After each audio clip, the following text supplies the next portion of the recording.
وصحبه ووسيله سيد الأتقياء والأصفياء مولى الأوالي إمام المتقين طالب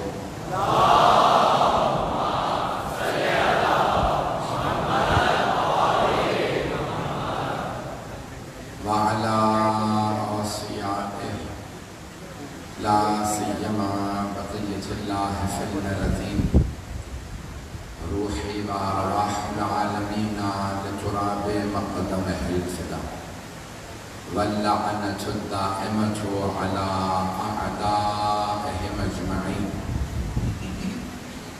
من الآن إلى قيام يوم الدين.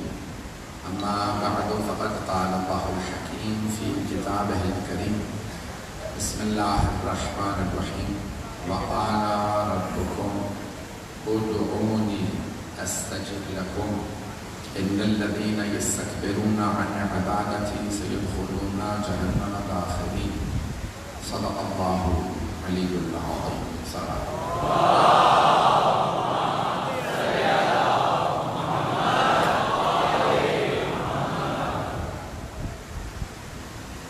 ادارے گرامی خدا بند متعال فرما رہا ہے وقال ربکم، اور تمہارے رب نے کہا ہے ادعونی، مجھے پکارو، استجب لکم، میں تمہاری دعاؤں کو سنوں گا.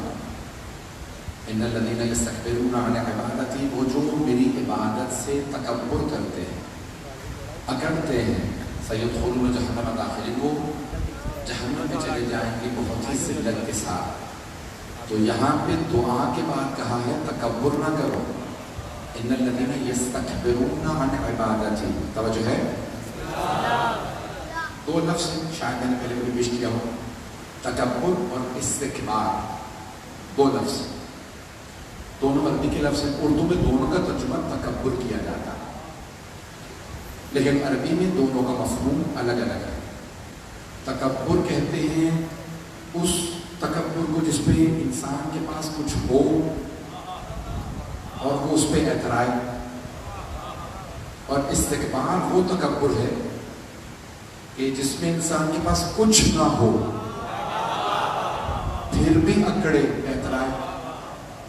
اللہ نے شیطان کے لیے کہا ہے ابا واستکبر وکان من الکافرین، کہ شیطان نے استکبار کیا تھا، کس کے مقابلے میں؟ اللہ کے مقابلے میں کھڑا ہو گیا تھا. تو جتنا مرضی عبادت، جتنی بھی عبادات لے آتا کچھ بھی نہیں. لیکن اللہ فرما رہا ہے کہ اس نے استکبار کیا. جب کسی کے پاس کوئی شے ہو تو تکبر، نہ ہو تو استکبار. توجہ چاہوں گا، شیطان نے کہا میں آدم کو سجدہ نہیں کروں گا جو اللہ کے بنائے ہوئے کو نہ مانے.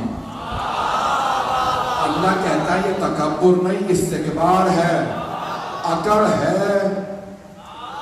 لیکن اس اکڑنے کے لیے اس کے پاس کچھ ہے نہیں. جب انسان کے پاس کچھ ہو تو تکبر ہے. ایک کے پاس دولت ہے، دولت پہ اکڑ رہا، اسے کہتے ہیں تکبر. کچھ ہے لیکن تکبر اللہ کو پسند نہیں. استکبار ایسا اکڑنا کہ ہے بھی نہیں اور اکڑ رہا. جناب امیر فرماتے ہیں اکڑنا مردے کی علامت ہے. لیکن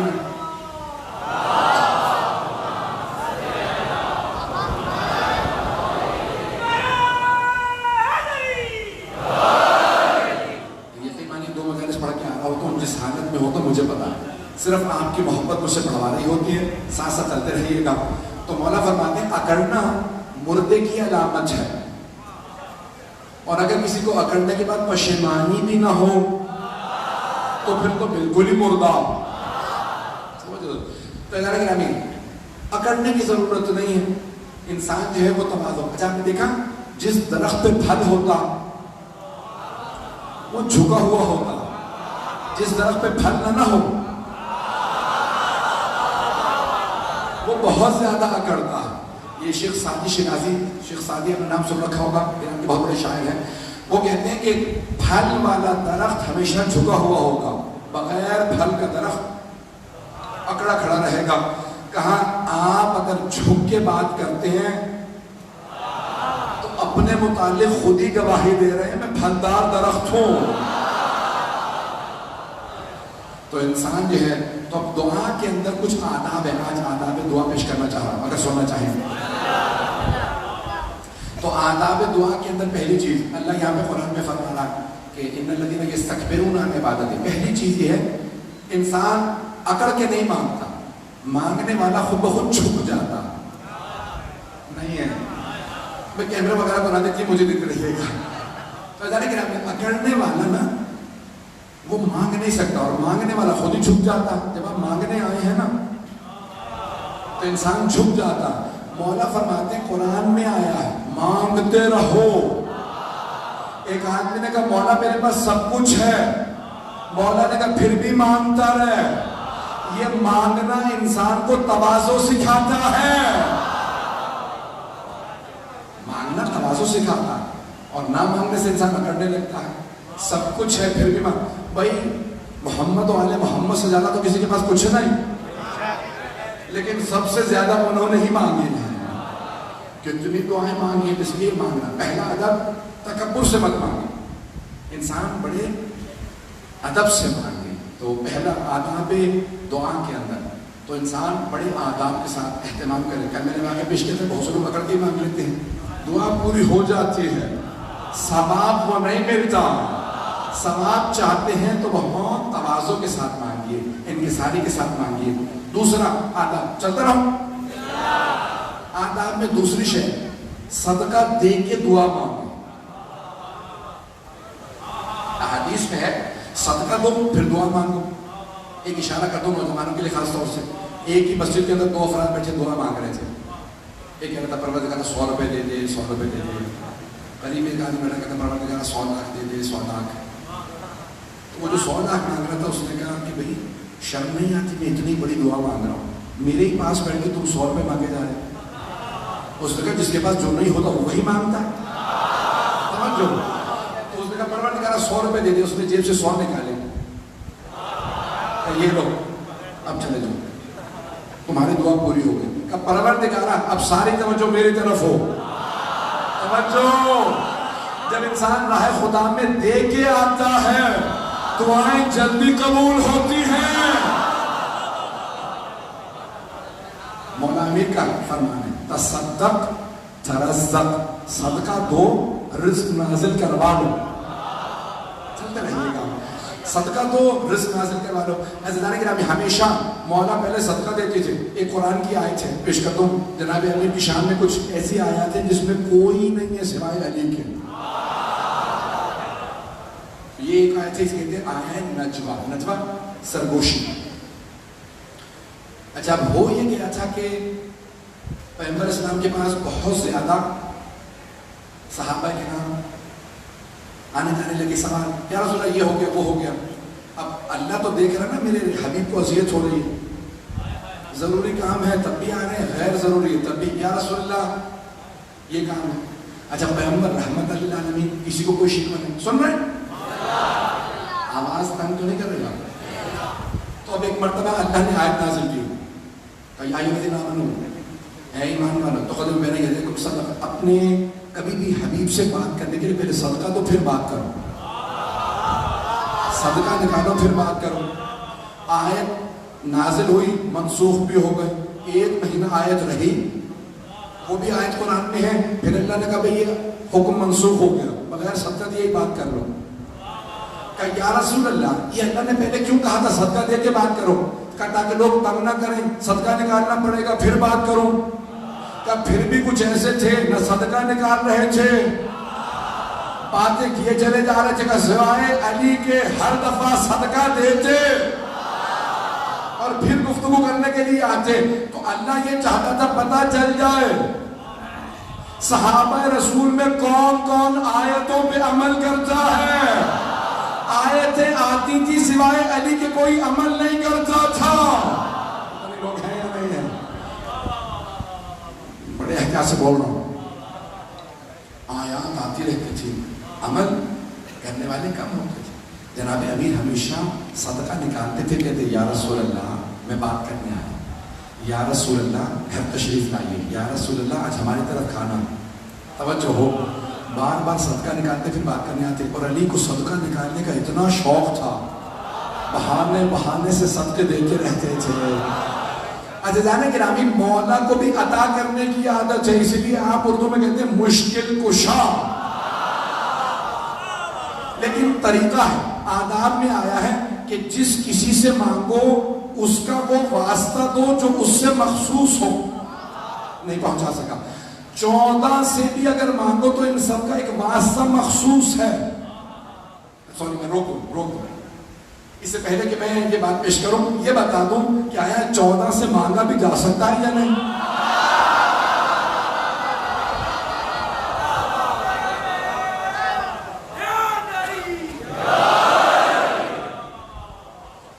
ہمارے ہاں بہت سے کلمہ گو ہیں اور وہ کہنے لگے ہیں کہ نہیں مدد مانگنا بدعت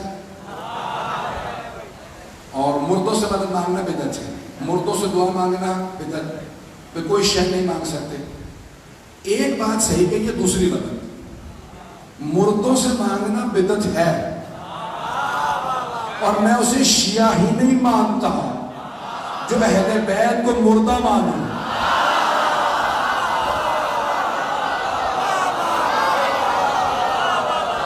چلتے رہیے گا. جو اہل بیت کو مردہ مانے وہ شیعہ نہیں ہے، کچھ اور تو ہو سکتا، شیعہ نہیں ہو سکتا. قرآن کہہ رہا ہے وَلَا تَحْسَبَنَّ الَّذِينَ قُتِلُوا فِي سَبِيلِ اللَّهِ أَمْوَاتٌ بَلْ أَحْيَاءٌ عِندَ رَبِّهِمْ يُرْزَقُونَ. گمان بھی مت کرنا وہ جو راہ خدا میں مارے جائیں، گمان بھی مت کرنا کہ وہ مردہ ہیں. بَلْ أَحْيَاءٌ عِندَ رَبِّهِمْ يُرْزَقُونَ، بلکہ وہ زندہ ہیں، رب سے رزق پاتے ہیں. شہید مردہ نہیں ہوتے. توجہ، شہید مردہ نہیں. 2 افراد میدان جنگ میں گئے، ایک کہتا تھا علی ولی اللہ، دوسرا نہیں کہتا تھا، دونوں مارے گئے. جو کہتا تھا علی ولی اللہ وہ شہید، جو نہیں کہتا تھا وہ مردار.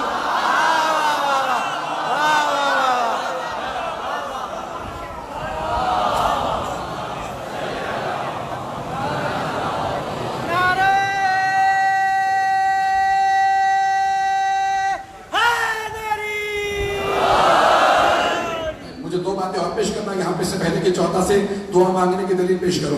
تو اب مدد مانگنا، دعا مانگنا، اگر مدد مانگنا جائے تو دعا مانگنا بھی جائز، اگر مدد مانگنا بدعت تو دعا مانگنا بھی بدعت. پتہ نہیں بات پہنچی ہے نہیں؟ بھائی اگر ایک حرام ہے تو دوسرا بھی حرام، ایک جائز ہے تو دوسرا بھی جائز ہے. چلیں دونوں کی الگ الگ دلیلیں پیش کروں گا. آپ کی خاموشی بتا رہی ہے میں نہیں بات پہنچا پا رہا ہوں. عزیزان گرامی، تو اب وہ کہتے ہیں کہ نہیں مردوں سے مدد نہیں مانگ سکتے، تو ہم بھی کہتے ہیں مردوں سے نہیں مانگ سکتے.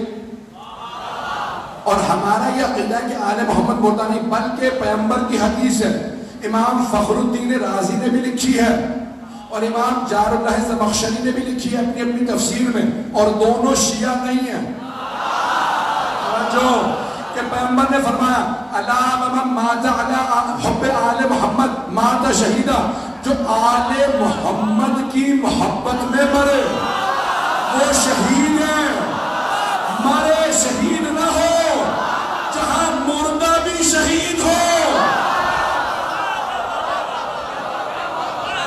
آل محمد کا ماننے والا مردہ نہیں ہے، شہید ہے. جو آل محمد کا ماننے والا مردہ نہیں ہے، شہید ہے. جن کا ماننے والا گنہگار ہے، خطا کار ہے، پتہ نہیں ہے یا نہیں ہے، غریب ہے، مسکین ہے، فقیر ہے، لیکن ہے شہید. جب ماننے والا زندہ ہے تو پھر جنہیں وہ ماننا وہ کیسے مردہ؟ جملہ پیش کر رہا ہوں. نہ جانے ہمیں کیوں کہتے ہیں آل محمد سے مانگنا بدعت. ہم نے تو تمہیں کبھی نہیں کہا.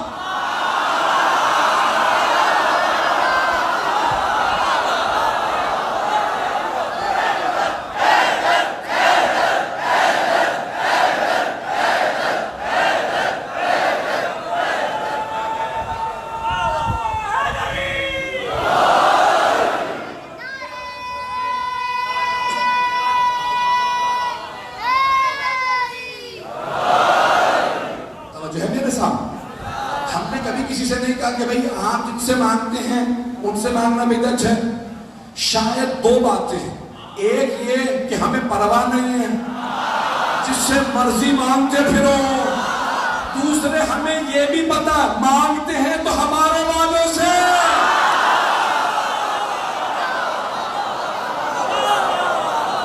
انہیں بھی پتا ہے اوروں سے مانگیں گے تو کیا ملنے والا ہے. چلیں بہت سے کہتے ہیں بھی تم لوگ کیوں کہتے ہو کلمے میں علی ولی اللہ؟ ہم کہتے ہیں نا، ہم آپ کو اجازت دے رہے ہیں، آپ جسے چاہیں آپ کہہ لیجیے. ایک صاحب اسے بہت زیادہ پیسہ دینے کو دلیل دی تھی، میں نے قرآن کی آیت ہے 5واں سورہ 55 میں آئے. کہنے لگے ٹھیک ہے. تو میں نے کہا بھائی اتنا کیوں لڑ رہے ہیں مجھ سے؟ آپ کسی کا بھی نام لگا کے کہہ دیجیے. میں نے چند نام لے دیے، کوئی بھی نام لگا لیں، ہمیں کوئی مسئلہ نہیں، آپ جس کا چاہیں کہہ لیں. ولی اللہ ایک روک کے شاید میں نے کبھی واقعہ پیش کیا، مجھے بھی یاد نہیں رہتا، بہت سے لوگ بعد میں یاد دلا دیتے ہیں کہ آپ پڑھ چکے تھے. بھائی اب میں اتنی مجالس پڑھتا ہوں 150 200 300 کی مسلسل ایک سال کے اندر، کبھی یاد نہیں رہتا کون. ایک ہمارے بہت بڑے عالم دین ہیں، تو میں عموماً جب جاتا تھا، تو حج عمرے سب بند ہو گئے، خدا جنہوں نے بند کی انہیں غارت کرے. تو جب جاتا تھا تو بغیر امامے ابا کے سادہ لباس تاکہ کسی کو پتہ نہ چلے کون ہے. جتنی مرضی زیارتیں پڑھاؤ، جتنے مرضی مسائل پڑھو، دعائیں پڑھتے رہو، کسی کو پتہ نہیں کون ہے. امامہ پہنو، کچھ نہ بولو. تو گزرتے کہتے تھے بدعت. ہمارے بھی کئی لوگ ایسے ہی غصے میں آنے لگتے تھے. ہمارے بہت بڑے عالم دین وہ کہنے کہ میں مدینے میں جنت البقیع کے اندر کھڑا تھا امام حسن مشتبہ علیہ السلام کی خبر کے پاس، تو میں رو رہا تھا، زیادہ پڑھا. تو اتنے میں ایک متبع سمجھتے ہیں، ریلیجس پولیس کہتے ہیں انگلش میں، اب کیا اردو کے اندر کوئی کیا ملا پتہ نہیں کیا جو بھی ہے، وہ ایک جو بھی سمجھ لیں، سمجھ تو گئے نا. وہ آیا کہنے لگے بدعت. انہوں نے کہا کیا چیز؟ کہنے جو بھی کر رہے ہو جب تجھے پتہ ہی نہیں، اور تم لوگ یہاں پہ آ کے دعائیں مانگتے ہو، ان سے دعا مانگنا بدعت ہے اور ان سے مدد مانگنا بدعت ہے. انہوں نے کہا بھائی بے وجہ تم بحث کرنے چلے جا رہے ہو، قرآن جانتے ہو؟ کہنے لگے حافظ قرآن ہوں. تو کہنے میں آیات پیش کرتا ہوں، تو کہنے مجھے سننا ہی نہیں. لوگ ہیں یا نہیں؟ مکے میں پیغمبر کے زمانے میں بھی ایسے ہی لوگ تھے.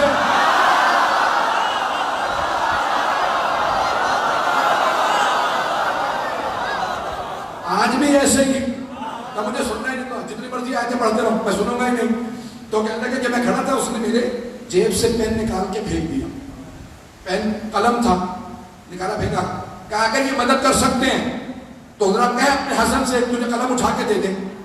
اب سارے شیعہ کھڑے دیکھ رہے تھے کہ بحث ہو رہی ہے، اور اس میں جملہ کہتے ہیں کہ اگر یہ مدد کر سکتے ہیں تو کیا قلم اٹھا کے دیں.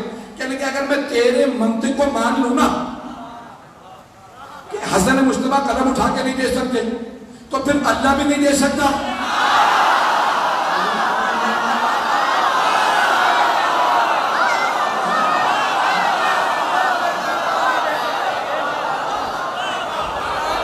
بدبخت انسان اگر تیری منطق مان لو، تیری دلیل مان لو کہ مولانا حسن مجتبیٰ نے قلم اٹھا کے نہیں دیا، تو ذرا اللہ سے کیا قلم اٹھا کے دے دے.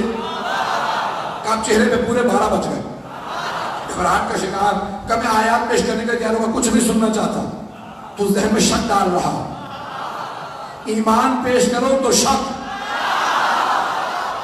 نہ جانے کس کے ماننے والے ہیں، انہیں شک کے سوا کچھ نظر ہی نہیں آتا.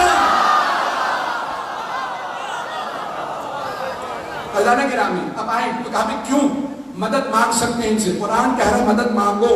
ایک اور دلیل پیش کر دوں. ایک ہے جیسے عیسائی کہتے ہیں چاہے اللہ سے مانگو، چاہے اللہ کے بیٹے عیسیٰ سے مانگو، چاہے روح القدس. یہ ہے شرک کہ سب برابر ہیں اللہ کے. لیکن اگر کہیں کہ نہیں میں نے دونوں شکلیں بنائی ہیں، ایک ہے کہ جب سب کو برابر رکھ دیں، لیکن اگر کہیں نہیں اللہ ان کا بھی خدا ہے، اللہ ان کا بھی خدا ہے، محمد کا بھی، علی کا بھی، فاطمہ حسن حسین علیہ الصلوۃ والسلام. اب آپ ان سے مانگیں تو کہیں کہ پروردگار سے لے لو، اللہ سے کہیں تو ان کا واسطہ دے، ان سے کہیں تو اللہ کا واسطہ. تو بھائی کہتے بھائی اگر انہوں نے اللہ ہی سے لے کے دینا ہے تو اللہ سے مانگ لو. کئی مرتبہ دنیا میں آپ جاتے ہیں، کہتے ہیں بیٹا ساتھ چلو، تمہارے بابا سے کام ہے، سفارش لگا دینا، تمہاری بات رد نہیں ہوگی۔ آل محمد اللہ کے خاص بندے ہیں، ہماری رد ہو جاتی ہے، ان کی نہیں۔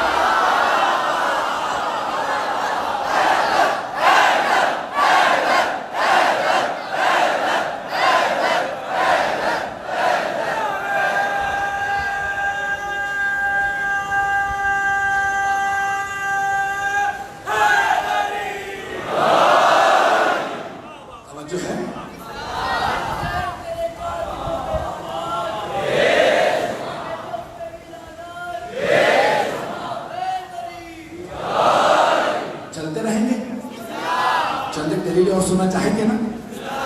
اب دعا کے آداب ہیں، آئیے ذرا جدارے گرامی، یہاں تک ہے کہ جو مظلوم ہو اس کا واسطہ ہو۔ فضائل میں جملہ پیش کرنے لگا ہوں، مرحوم علامہ دارالعلوم جوہری کے ایثار ثواب کے،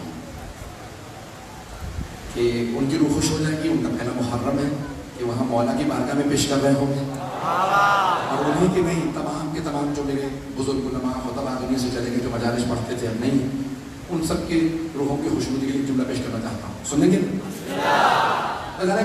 مظلوم کا واسطہ دینا چاہیے، جتنا بڑا مظلوم ہوگا اتنی جلدی اس کا واسطہ قبول ہوگا۔ تو صحابہ کی عادت تھی، پیغمبر سے کہتے تھے یا رسول اللہ دعا کر دیجئے، بہت پریشان ہوں۔ اب حبیب خدا کی عادت تھی واسطہ دے کے دعا کیا کرتے تھے۔ حنفی بزرگ ہیں بہت بڑے، حنفی جعفری نے صوفی ہیں، بہت بڑے حنفی بزرگ ہیں، انہوں نے اپنی کتاب میں لکھا، وہ کہتے ہیں کہ جیسے ہی صحابہ آتے یا رسول اللہ میں بہت پریشان ہوں آپ دعا کر دیجیے، تو پیغمبر صلی اللہ علیہ وسلم ہاتھوں کو بلند کرتے مسجد نبوی میں، پروردگارا تجھے علی کا واسطہ، نہیں ہے مجمع، سارا مجمع نہیں ہے، چلتے رہیے گا، پروردگارا تجھے علی کا واسطہ اس کی پریشانی دور کر دے۔ ایک پریشانی دور ہوئی، دوسری پریشانی کھڑی ہو گئی، ارے خود ہی دعا کر رہی تھی، یہ علی کا واسطہ دیجیے۔ اس زمانے میں بہت سو کو علی کا بڑا بغض تھا، تو کہا یا رسول اللہ میں بھی پریشان ہوں، میرے لیے دعا کر دیں۔ جناب ختم مرتبہ نے ہاتھ لگا، پروردگارا یہ بھی پریشان ہے، اس کی پریشانی علی کے واسطے دور فرما دے۔ ایک تیسرے صحابہ آئے، انہوں نے کہا یا رسول اللہ بہت ہی پریشان ہوں، بچے بھی بیمار ہیں، گھر والے بھی بیمار ہیں، آپ دعا کرنے کا، پروردگارا علی کا واسطہ۔ اب برداشت ختم ہو گئے، ان میں سے ایک نے دوسرے سے باہر جا کے کہا میں پریشان تو علی کا واسطہ، تو پریشان تو علی کا واسطہ، وہ پریشان تو علی کا واسطہ، یہ کب تک علی کا واسطہ چلے گا؟ تو وہ دوسرے صاحب بولے زیادہ نہ خفت اٹھا، زیادہ غصے کی ضرورت نہیں ہے، جب علی پہ وقت آئے گا نا تو پھر تیرا میرا واسطہ ہوگا۔ پتہ نہیں لوگ ہیں نہیں ہیں، کیسی کیسی خوش فہمیاں لیے بیٹھے تھے۔ چلتے رہیے گا بھائی، جس محبت سے سن رہے ہیں رات کے اس محل کے اندر، تو ایک مرتبہ کہا کہ بھائی بس دعا مانگو کہ علی بھی پریشان ہو، تو کیا ہوگا؟ بھائی ہمارا واسطہ ہوگا، پیغمبر کے پاس آئیں گے علی کہ یا رسول اللہ بھائی ان کی دعائیں پوری ہو گئی۔ آج علی آ گئے، کہ یا رسول اللہ بہت پریشان ہو، دعا کر دیجئے۔ اب سب نے کان لگا دیے، پیغمبر کس کا واسطہ دیں گے؟ پیغمبر نے ہاتھ لگا، پروردگارا تجھے علی کا واسطہ۔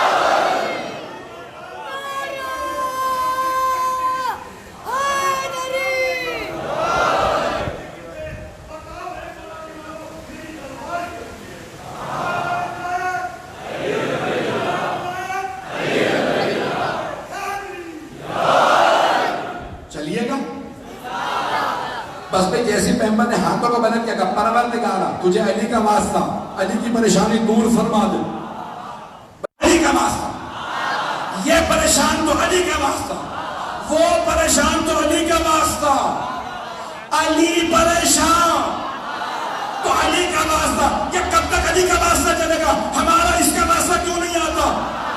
پیغمبر نے فرمایا جب میں بھی پریشان ہو تو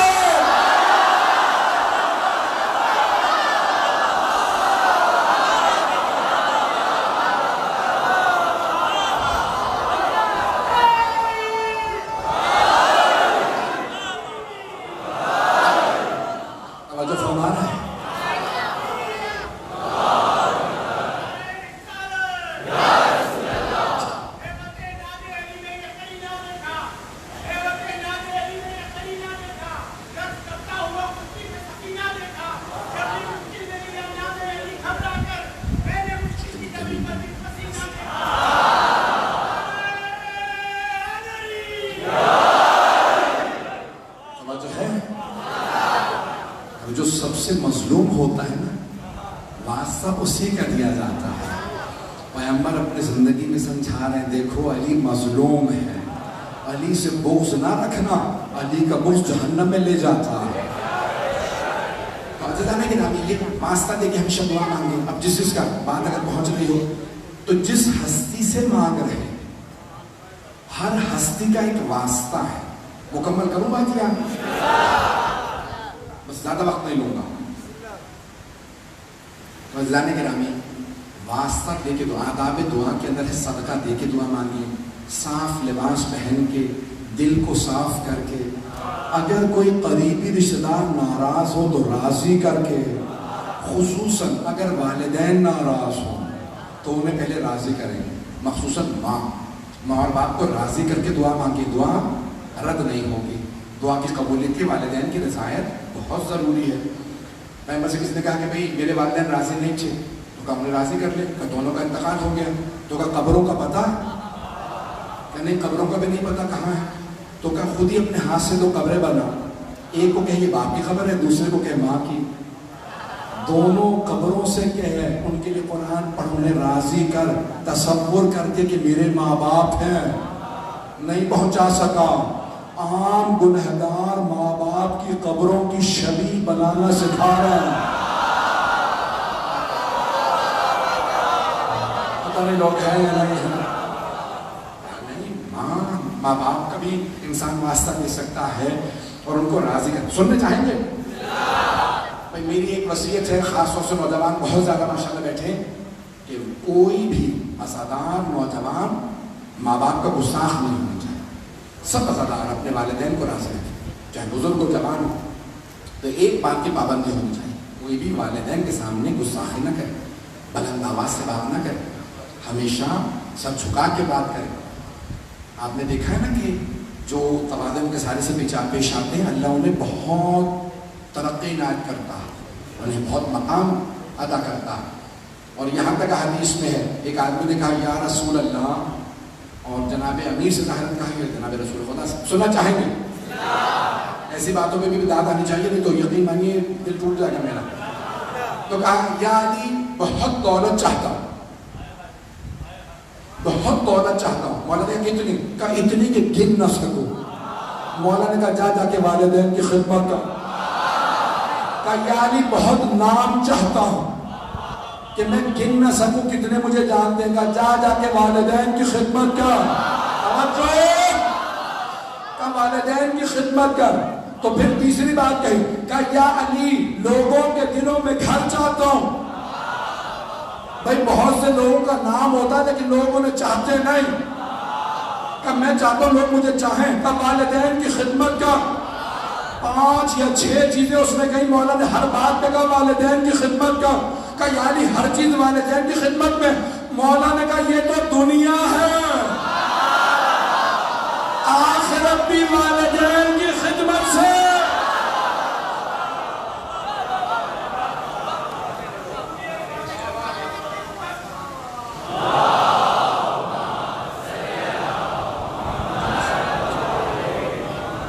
بس بھئی زیادہ زحمت نہیں دوں گا، آج پھر پانی ہے بہرحال لیکن پھر بھی جس محبت سے لوگ آ رہے ہیں، مجھے بتایا کہ یہ جعفر طیار کی تاریخی مجمع رہا، جناب سیدہ آپ سب کا آنا قبول فرمائے، آپ کی توفیقات میں اضافہ فرمائے، جو محبت دی میں بے انتہا ممنون ہوں، جس عقیدت سے آپ سن رہے ہیں، میں آنکھیں دیکھ رہا ہوتا ہوں، چہرے پڑھ رہا ہوتا ہوں، جس محبت سے آپ دیکھ رہے ہوتے ہیں، میں ممنون ہوں، جناب سیدہ کا صدقہ ہے، میں اللہ کسی لائق نہیں ہے۔ عزیزان گرامی، اب واسطے سنانا چاہتا ہوں، کس کو کس کا واسطہ دیں تو دعا قبول ہو،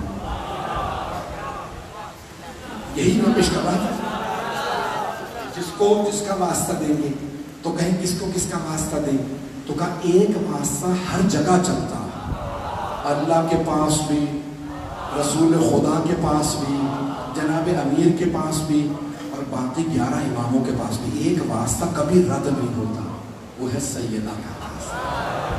روایات میں ہے کہ اللہ کو جناب سیدہ کا واسطہ بہت پسند ہے۔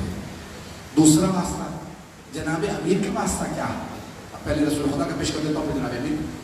تو کہا جب رسول خدا کو واسطہ دینا ہو تو یا جناب امیر کا یا جناب سیدہ کا، ان کا یہ واسطہ۔ بعض نے کہا کہ نہیں، دونوں نواسوں کا واسطہ۔ رسول خدا کو امام حسن حسین سے بہت محبت تھی، اتنی محبت تھی کہ یہ بھی شیعہ سنی دونوں کتابوں میں ہے، چند جملے فضائل کے سنی بس اسی پہ تمام کہ شیعہ سنی دونوں کتابوں میں کہ اتنی محبت تھی کہ دونوں کو کاندھوں پہ سوار کر کے جاتے تھے مسجد، دونوں کم سے۔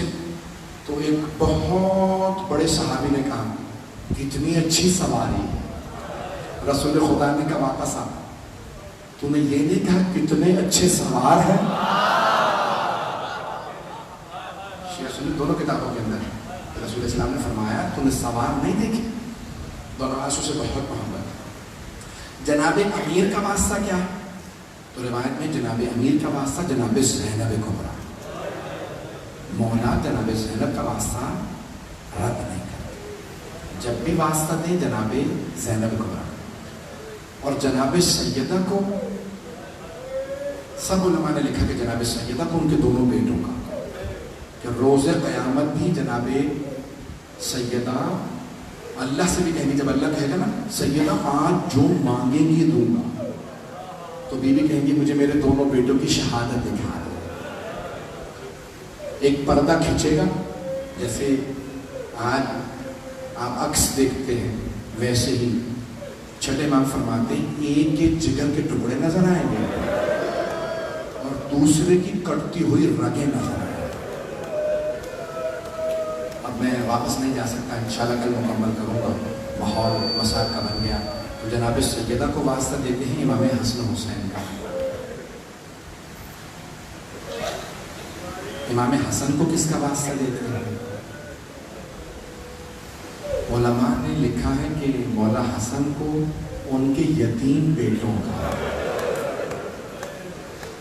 خصوصاً جناب قاسم کا جن کا لاشا باندھا،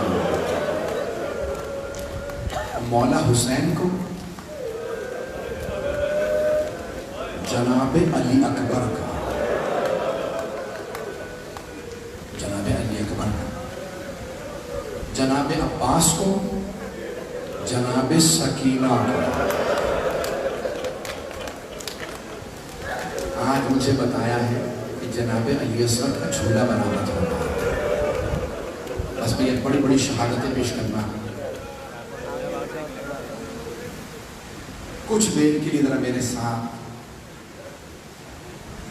کربلا چلیے۔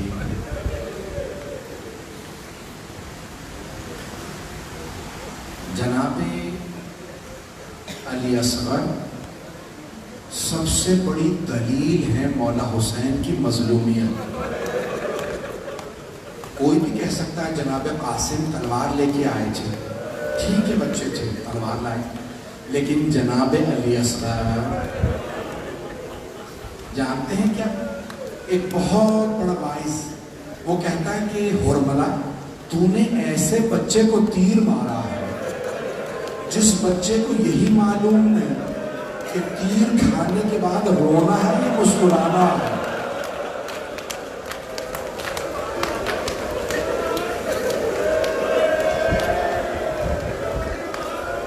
بس بھائی آج جھولا برآمد ہو رہا ہے. آج جناب سیدہ کے ساتھ ساتھ جناب رباب کو پرسر ہے. شب عاشور جناب رباب بار بار جناب علیہ السلام سے کہتی تھی علی اصغر ہر ماہ اپنے بیٹے کو تیار کر کے بھیج رہا تھا. اے علی اصغر آپ ابھی چل نہیں سکتے. اے علی اصغر کیسے میں آپ کو تیار کر کے بھیجوں گی؟ پھر اس کے بعد ایک جملہ کہا علی اصغر میں خاندان اہل بیت سے نہیں ہوں, میں سیدہ کی بیٹی نہیں ہوں. علی اصغر میں اس خاندان میں بیاہ کیا ہوں. بیٹا میرے دودھ کی لاج رکھ لینا, کوئی یہ نہ کہے رباب کا دودھ تھا. جملہ پہنچ گیا. علی اصغر کل جب تیر چلے گا نا, اجرکم اللہ اجرکم اللہ. بس بھائی روک کے جملہ پیش کر رہا. حضرت مختار نے سوال کیا ابو خلیق سے, ابو خلیق کبھی میدان کربلا میں رونا آیا؟ جناب مختار بدلے لے رہے تھے نا, تو ایک ایک قاتل سے پوچھتے تھے بتا تو نے کربلا میں کیا کیا, پھر اسے وہی سزا دیتے تھے. تو ابو خلیق سے جب پوچھ رہے تھے, رو رہے تھے جناب مختار, کہا ابو خلیق تم اتنے ملعون اتنے سخت دل ہو, تمہیں کبھی رونا نہیں آیا؟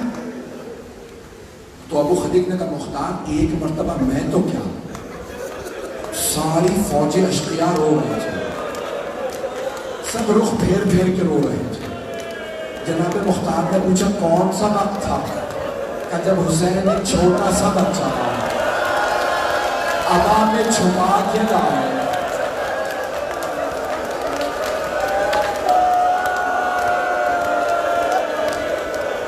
بچے نے زبان کو لبوں پہ پھیرا.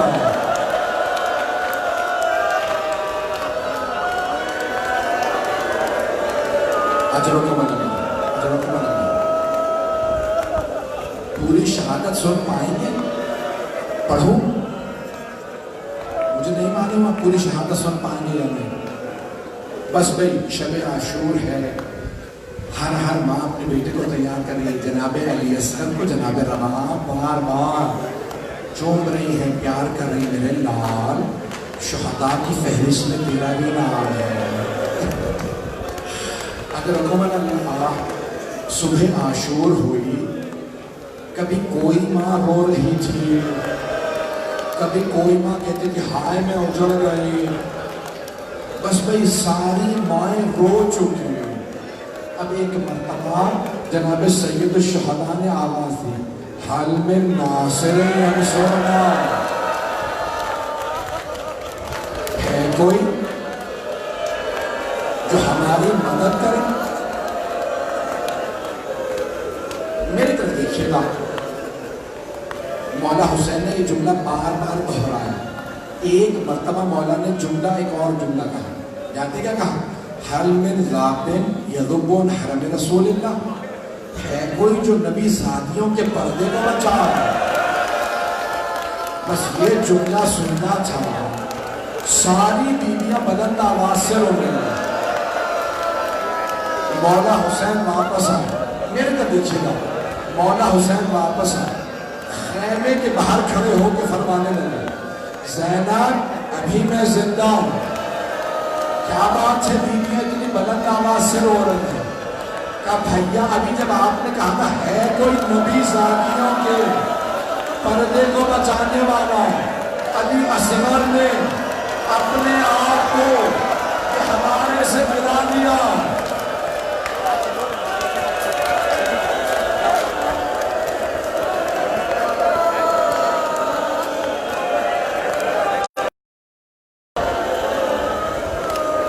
میں پوری شہادت پڑھنا چاہ رہا ہوں. اب میرے طرف دیکھیے گا, مولا حسین نے کہا رباب لاؤ علی اصغر کو مجھے دے دو. مولا نے جناب علی اصغر کو لیا, جناب زینب سے کہا کہ ایک سفید رنگ کا کپڑا بچھا دو. دیکھ رہے ہیں میری طرف, مولا حسین نے جناب علی اصغر کو سفید کپڑے پہ رکھا, ایسے بند کیا جیسے کفن پہنایا جاتا ہے.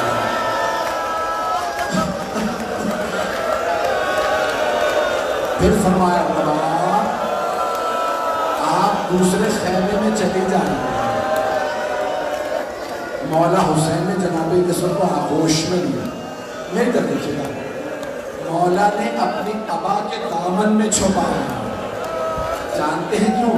کہیں دھوپ نہ لگ جائے. میرا اصغر ابھی بڑا کا مجھے ہے. اجرکم اللہ اجرکم اللہ. بس بھئی جانتے ہیں کیا کہہ رہے جیشتیا؟ سب نے کہا لگتا ہے حسین قرآن لا رہے ہیں.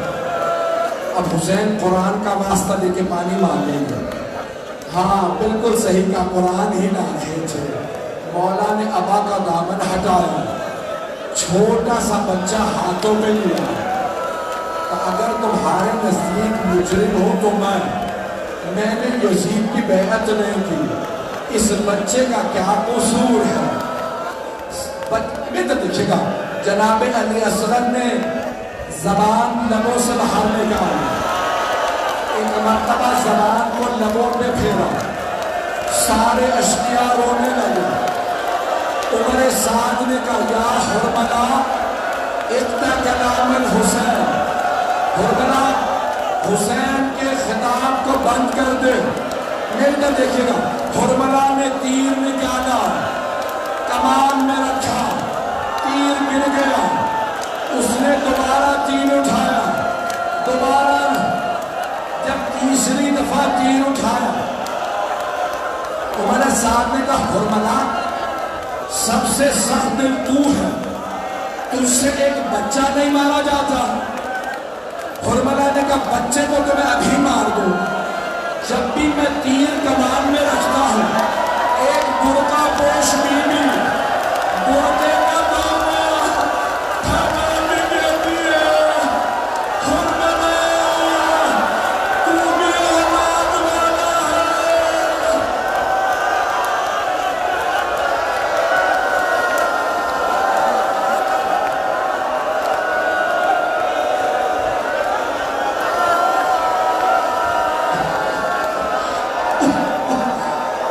آخری جملہ, آخری ہاتھ جوڑ کے پیش کرو. آخری جملے سن لیجیے. حرملا ملعون نے تیر چلایا. مولا حسین نے جناب علی اصغر کو دوبارہ ہاتھوں پہ اٹھایا. تیر چلا. لہو ثلاث و شعب. تیر بڑا تھا, اس کے 3 منہ تھے, گلا چھوٹا تھا. تیر چلا, کان میں لگا. دوسرے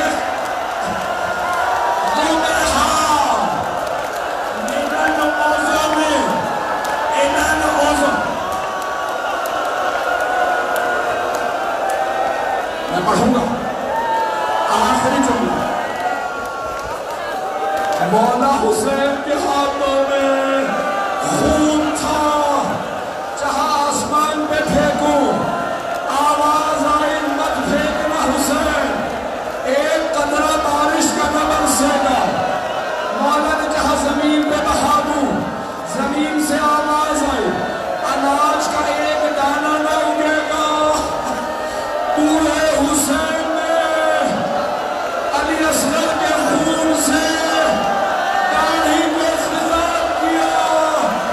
پروردگارا گواہ رہنا. پڑھوں پڑھوں. مولا حسین ایک جملہ کا جناب میری ایک آخری حسرت ہے. کل جب لاشیں پامال ہوں علی اصغر کا لاشا پامال نہ ہو. مولا نے خیموں کے پیچھے تلوار کھودی, جناب علی اصغر کو رکھا. ایک قبر کھودی, قبر کو بند کر دیا. 11 محرم کا دن نکلا. ان ملعونوں نے ہر گلا کاٹا, نیزے میں بلند کیا. ایک آدمی نے کہا ایک سر کم ہے, ہم نے 72 مارے تھے. ایک ملعون نے کہا